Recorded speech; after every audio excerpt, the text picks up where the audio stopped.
নয়, আমার আত্মীয় স্বজন, আমার কাকা কাকিমা, মানে বোন, পিসির মেয়ে, পাড়ার দিদি, তার বাবা, নতুন বিয়ে করে এসছে আঙ্কেলের আন্টি, হ্যাঁ?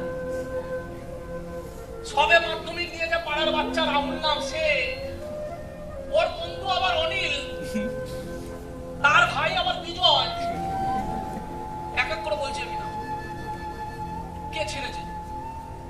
আমার মায়ের বন্ধু, যে আমার খুব বড় প্রশংসক, আমাকে খুব ভালোবাসে, সেই পিউর মার কাকিমা, হ্যাঁ? কে ছেড়েছে? সোনিয়াদির নতুন বয়ফ্রেন্ড রাহুল,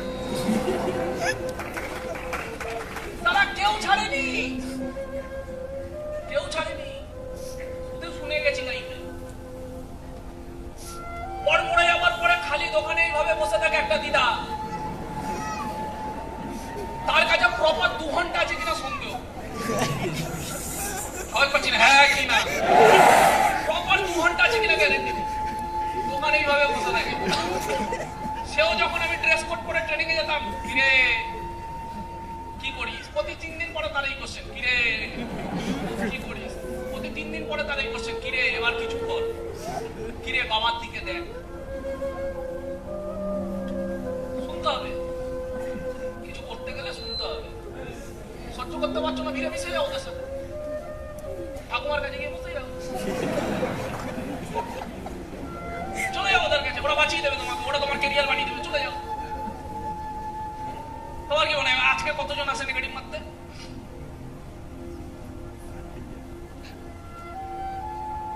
আজকে কতজন আছে তাদের মধ্যে নেগেটিভ মারতে? আজকে কতজন আছে? আচ্ছা, ওরা কি এবার নেগেটিভ মারবে আমাকে?